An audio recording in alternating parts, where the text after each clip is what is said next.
ولا تلقوا بأيديكم إلى التهلكة وأحسنوا. Subscribe to this channel and share among your friends for more religious, knowledge-rich and historic lessons, durus and tafsir. کوہ طور پر تو آپ اس وقت وہاں موجود بھی نہیں تھے، وَلَٰكِن رَحْمَةً مِّن رَبِّكَ، لیکن اے نبی صلی اللہ علیہ وسلم یہ آپ کے رب کی رحمت ہے آپ کے اوپر کہ یہ ساری تفصیل اس نے آپ پر نازل کی، یہ سارا واقعہ آپ کی زبان سے اللہ رب العزت کی طرف سے بیان کیا جا رہا ہے، یہ رب کی رحمت ہے آپ کے اوپر۔ حضرت وہاب ابن منبہ ایک بڑے مفسر ہے، فرماتے ہیں تابعین میں اور اہل کتاب میں سے تھے، اسلام قبول کیا تھا، پرانے واقعے کو بیان کر رہے ہیں۔ کہتے ہیں کہ حضرت موسیٰ علیہ السلام نے اللہ رب العزت سے دعا کی کہ اے اللہ مجھے محمد صلی اللہ علیہ وسلم کا دیدار کرا دیجیے۔ اللہ رب العزت فرما رہے کہ اے موسیٰ آپ نہیں پہنچ سکتے وہاں، آپ کا زمانہ بہت پہلے ہے اور ختم ہو جائے گا، آپ وہاں تک نہیں پہنچ سکتے۔ ہاں اگر آپ کہیں، آپ چاہیں تو میں محمد صلی اللہ علیہ وسلم کی امت سے آپ کی بات کرا دوں، ان کی امت کی آواز میں آپ کو سنا دوں۔ موسیٰ علیہ السلام نے کہا کہ بہت خوب، یہی کر لو کہ ان کی امت کی آواز سن لو۔ اللہ رب العزت نے آواز دی، اے امت محمد، امت محمدیہ نے، ان کے افراد نے اپنے باپوں کی پیٹھ میں سے، اولاد باپ کی پیٹھ سے پیدا ہوتی ہے، باپوں کی پشتوں سے انہوں نے آواز دی لبیک۔ حضرت موسیٰ علیہ السلام نے وہ آواز سنی۔ اسی طرح حضرت ابو زرعہ ابن جریر، علامہ ابن جریر تفسیر طبری میں فرماتے ہیں، روایت کرتے ہیں کہ اللہ رب العزت نے امت محمدیہ سے کہا کہ اے امت محمدیہ میں نے تمہاری دعا تمہارے مانگنے سے پہلے قبول کر لی۔ وہاں موسیٰ علیہ السلام دعا کر رہے ہیں، اے اللہ مجھے محمد صلی اللہ علیہ وسلم کا دیدار کرا دے۔ اللہ نے کہا کہ نہیں، آپ کو وہ زمانہ نہیں مل رہا ہے، اور امت محمدیہ سے اللہ کہہ رہے کہ تم نے مانگا بھی نہیں اور ہم نے دے دیا۔ جس نعمت کی تمنا انبیاء علیہ السلام کرتے تھے وہ نعمت ہم نے تمہیں بغیر مانگے دے دی ہے۔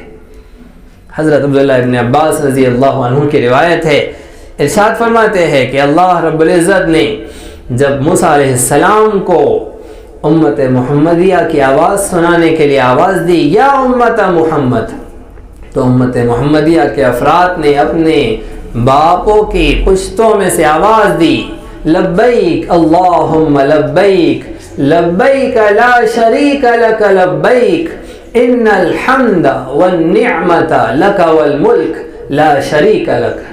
حضرت عبداللہ ابن عباس رضی اللہ عنہ کی روایت میں اتنا تفصیل سے ہے، اور وہب ابن منبہ کی روایت میں صرف لبیک ہے۔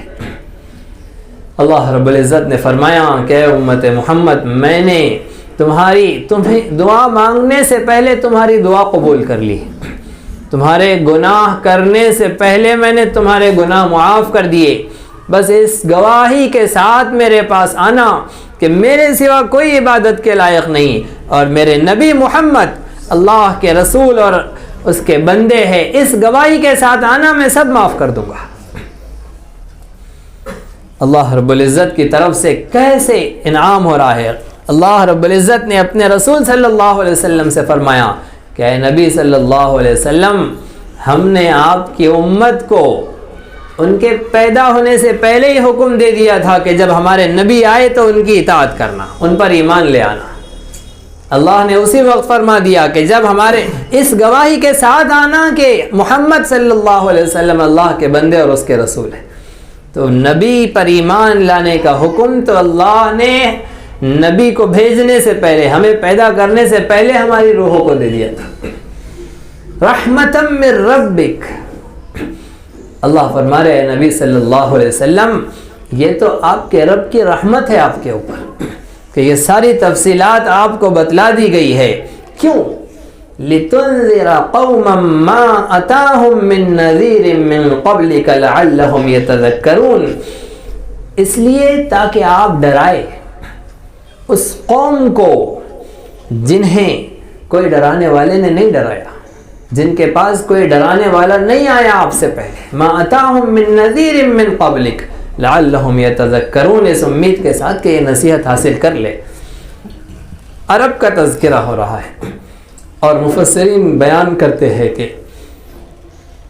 قریب زمانے کا، آبائے اقربین کا، ان کے قریبی آبا و اجداد کا تذکرہ یہاں پر ہو رہا ہے، اس لیے کہ عرب میں حضرت ابراہیم علیہ السلام تو آئے تھے، حضرت اسماعیل علیہ السلام تو آئے تھے انہیں نصیحت کرنے، لیکن ان کے بعد پھر کوئی نہیں آیا۔ تو آبائے اقربین، نزدیک کی جو پیڑھیاں ہیں، ان کے بارے میں تذکرہ ہو رہا ہے کہ ان کے پاس کوئی ڈرانے والا نہیں آیا، ایسے لوگوں کو آپ ڈرائیے، بنی اسرائیل کا واقعہ سنائیے، اللہ رب العزت کی طرف سے انہیں جو جو حکم ملے تھے وہ حکم سنائیے، حکم کے ماننے پر اللہ نے جو ان کی مدد کی وہ سنائیے، نہ ماننے پر جو اللہ کی پکڑ آئی وہ سنائیے، لتنذر، آپ ڈرائیے ایسی قوم کو جن کے پاس آپ سے پہلے کوئی ڈرانے والا نہیں آیا، لعلہم یتذکرون، تاکہ یہ نصیحت حاصل کرے، شاید کہ یہ نصیحت حاصل کرے۔ تو قرآن کے اندر بات صاف ہو گئی کہ قرآن کریم میں موسیٰ علیہ السلام کا تذکرہ آیا اس لیے ہے تاکہ آپ ڈرائے۔ تو مطلب اس سے پہلے جو باتیں ہوئی ہے وہ کسی مفسر کی اپنی رائے نہیں ہے، کسی مفسر کی اپنی رائے نہیں ہے کہ بنی اسرائیل کے واقعے پر آدھا گھنٹہ ٹائم پاس کر لیے، بنی اسرائیل کا واقعہ آدھا گھنٹہ اس میں لے لیا گیا اور اس پر نصیحت، اب نصیحت کیا ہوں گی؟ بنی اسرائیل کے واقعے سے نصیحت کیسے کی جائیں گی؟ لتنذر، کیسے ڈرایا جائے گا؟ بس یہ کہ سنا دیا جائے، ایک کہانی جیسے بچوں کو سلانے کے وقت سنائی جاتی ہے، ایسے سنانا کوئی نصیحت کا سبب تھوڑی ہی ہوتا ہے، اس کو ڈرانا تھوڑی ہی کہتے ہیں۔ اس واقعے کو آج کے حالات سے ہمیں جوڑنا پڑے گا۔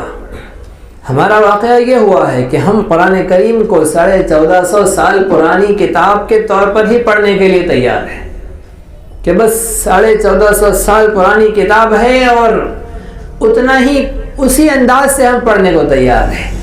یہ قرآن آج کی بھی کتاب ہے اور قیامت کے دن تک یہ ویسی ہی نئی اور تازہ، اور اس کے احکامات ایسے ہوں گے جیسے ابھی اتری، ابھی نازل ہوئی ہے۔ آج کے دن کے مسائل کا اس کے اندر حل ویسے ہی موجود ہے جیسے 1450 سال پہلے کے مسائل کا حل موجود تھا۔ تو ہمیں قرآن کریم سے، اس میں بیان کیے گئے حالات سے، ان آیات سے، موسیٰ علیہ السلام اور بنی اسرائیل کے تذکرے سے حکم مل رہا ہے، لتنذر، تاکہ آپ ڈرائے۔ محمد صلی اللہ علیہ وسلم قرآن سناتے تھے، آپ کو حکم ہوا۔ محمد صلی اللہ علیہ وسلم کے بعد قیامت تک جو قرآن سنائیں گا اس کے لیے حکم ہے لتنذر، اس واقعے کو سامنے رکھ کر موجودہ زمانے کے حالات پر لوگوں کو ڈرایا جائے، اللہ رب العزت کی اطاعت و فرمانبرداری پر خوشخبری سنائی جائے، نافرمانی پر اللہ کی پکڑ، مصائب، پریشانی اور حالات کا تذکرہ کیا جائے۔ لتنذر، انذار کا مطلب ہوتا ہے ڈرانا، تو ڈرانے کا ہی حکم ہو گیا ہے۔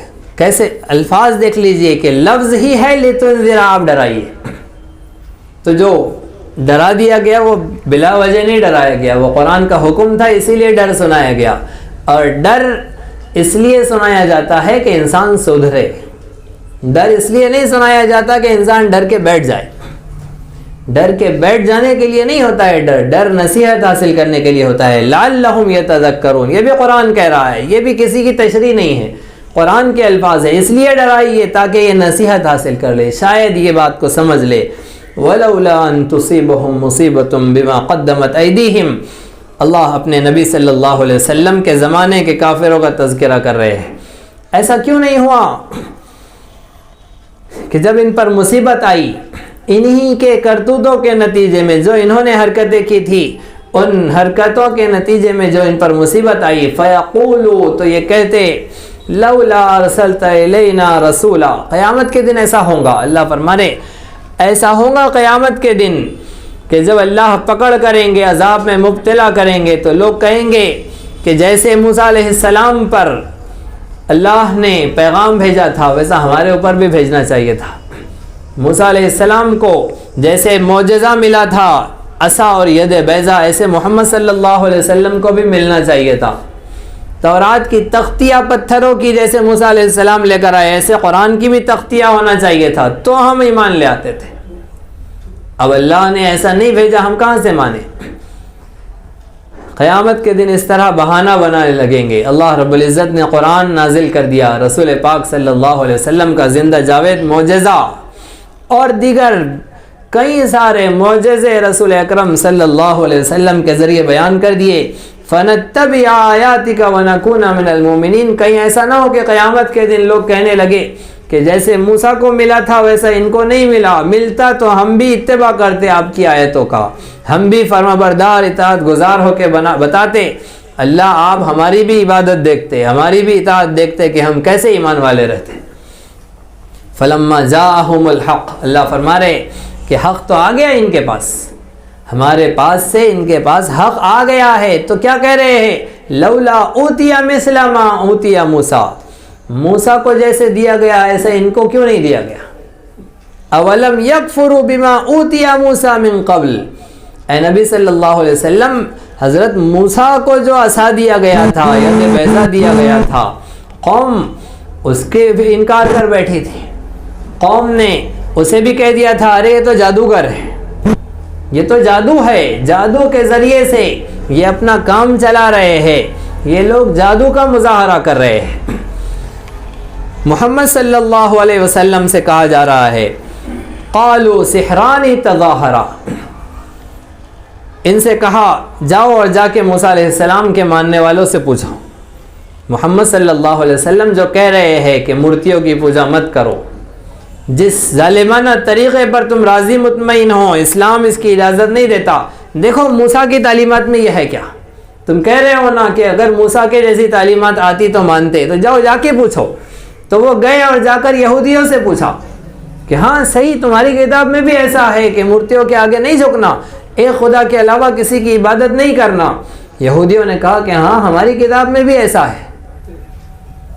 تو پھر کیا کہنے لگے؟ سحران تظاہرا. دونوں جادوگر ہیں، موسیٰ بھی جادوگر اور محمد بھی جادوگر، اور دونوں ایک دوسرے کی تائید کر رہے ہیں، لہٰذا ہم دونوں کا انکار کرتے ہیں. انا بکل کافرون. ہم دونوں کی نہیں مانتے. ابھی تو محمد صلی اللہ علیہ وسلم کا انکار کرنے کے لیے موسیٰ علیہ السلام کی تائید میں آ گئے تھے اور کہہ رہے تھے کہ موسیٰ کے جیسی باتیں یہ لے آتے تو ہم مانتے. اب موسیٰ علیہ السلام کے پاس سے بھی وہی بات ثابت ہو گئی تو کہنے لگے دونوں جادوگر ہیں، ہم دونوں کا انکار کر رہے ہیں. حضرت علامہ شبیر عثمانی رحمۃ اللہ علیہ نے لکھا کہ جو ہٹ دھرم ہو جائے، اڑیل ہو جائے، ضدی ہو جائے، جو نہ ماننے کا عہد کر لے، وہ تو ایسے احتمالات، ایسے بہانے، ایسے تماشے کی باتیں نکال ہی لیتا ہے.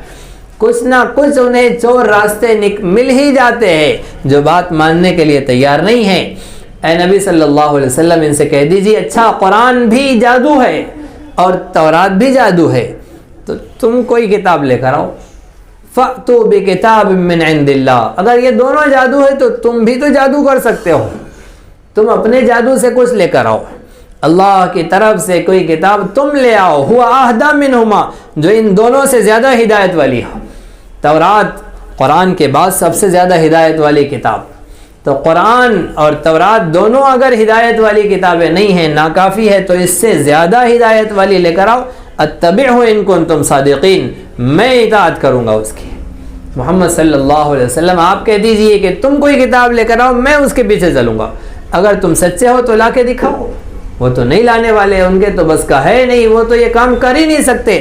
فَإِن لَمْ يَسْتَجِيبُوا لَكَ. اگر یہ آپ کے اس مطالبے کو قبول نہ کرے، آپ نے جو ان کے سامنے مدعا رکھ دیا ہے کتاب لے کر آؤ، اگر وہ نہ کرے اور کر ہی نہیں سکتے، فَعْلَمْ. تو آپ سمجھ لیجئے، جان لیجئے، أَنَّمَا يَتَّبِعُونَ أَهْوَاءَهُمْ. بے شک یہ اپنی خواہشات کی پیروی کر رہے ہیں.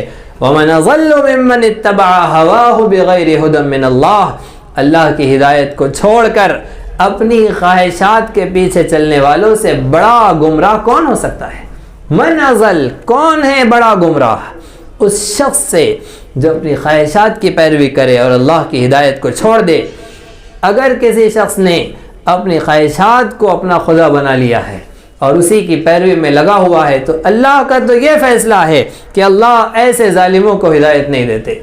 اللہ کی طرف سے ہدایت اس کو ملتی ہے جو ہدایت کی طلب کرے، جسے گمان کے درجے میں بدگمانی ہی صحیح ہے ہو کہ میں جس راستے پہ چل رہا ہوں کہیں وہ غلط تو نہیں، پھر اللہ رب العزت اس کو ہدایت دیتے ہیں۔ اگر کوئی غلط راستے پر اڑ جائے، ڈھیٹ ہو جائے، تو پھر اللہ رب العزت اسے ہدایت نہیں دیتے، اسے صحیح راستہ نہیں دکھاتے، صحیح راستے پر نہیں آتے ہیں، پھر اللہ شان بے نیازی دکھاتے ہیں، اور جیسے شیطان کو دھتکار دیا ایسے شیاطین الانس، انسانوں میں کے شیطان بھی دھتکار دیے جاتے ہیں، اللہ رب العزت کی رحمت سے محروم کر دیے جاتے ہیں۔ سورۃ القصص کی یہ آیات ہمارے لیے انتہائی نصیحت و عبرت رکھتی ہے، جسے اپنانا چاہیے، اختیار کرنا چاہیے، اپنی زندگیوں کو بدلنے کا عہد کرنا چاہیے۔ اور جیسے بنی اسرائیل نے اللہ رب العزت کے طرف سے نازل کیے ہوئے حکم کو پیچھے کر دیا تھا، اللہ کی پکڑ آ گئی، ہمیں چاہیے کہ ہم محمد صلی اللہ علیہ وسلم کے ذریعے بھیجی گئی تعلیمات کو پیچھے نہ ڈالیں، پس پشت نہ ڈالے، اسے اپنا لے، اسے اختیار کر لے۔ اگر ہم انفرادی طور پر اسلام کے احکامات کو اپنا لیں گے تو اللہ کی مدد انفرادی طور پر آئیں گی، اور اگر اجتماعی طور پر ہم اللہ کی رسی کو مضبوط تھام لیں گے تو پھر اللہ کی مدد اجتماعی طور پر آئیں گی، اور جب اجتماعی مدد آئیں گی تو حالات بھی بدل جائیں گے۔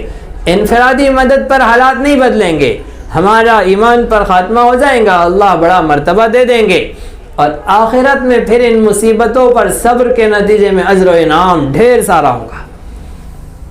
ہم سے یہ مطالبہ نہیں ہے امت محمدیہ سے کہ تم اکیلے اللہ کی مان کے آؤ، یہ مطالبہ نہیں ہے، وہ بنی اسرائیل سے تھا، وہ پہاڑوں میں بھی جا کر بیٹھ جاتے تھے اللہ کی عبادت کرتے ہوئے۔ ہمارے لیے یہ حکم ہے کہ اجتماعی طور پر سارے کے سارے اللہ کے مطیع و فرما بردار ہو کر آؤ، اس لیے اجتماعی محنت اور کوشش کرنی چاہیے امت کی اصلاح کی، اللہ رب العزت کے احکامات سے امت کو جوڑنے کی۔ جتنی جلدی مسلمان اللہ کے حکم کو اپنا لے گا اتنی جلدی اللہ رب العزت کی مدد آ جائیں گی، ورنہ قدرت پھر حرکت میں آئیں گی، اور پھر ہمیں سدھارنے کا پروسیس اگر اللہ کی طرف سے طے ہو گیا تو پھر اللہ ہی ہمارا محافظ ہوں گا، اللہ ہی ہمارا مددگار ہوں گا، وہی ہمیں ہمت دیں گا، طاقت دیں گا کہ ہم اس کے احکامات پر ویسے مصیبت کے دور میں بھی جم جائیں گے۔ اگر اس دور سے نہیں گزرنا ہے تو ضروری ہے کہ اجتماعی طور پر امت اللہ رب العزت کے احکامات پر آ جائے۔ اللہ رب العزت ہم سب کو اپنے کلام قرآن کریم سے جڑنے کی، قرآن کریم کے احکامات کو اپنانے کی ہمت اور توفیق عطا فرمائے۔ سبحان اللہ وبحمدہ، سبحانک اللہم وبحمدک، نشہد ان لا الہ الا انت، نستغفرک ونتوب الیک۔ سبحان ربک رب العزت عما یصفون، وسلام علی المرسلین، والحمد للہ رب العالمین۔ اسی طرح دینی، علمی، اصلاحی اور تاریخی دروس و بیانات سے استفادے کے لیے آپ کے اس چینل کو لائک، شیئر اور سبسکرائب کریں۔ یہ نغمہ حور جنت ہے، یہ ساز تم کو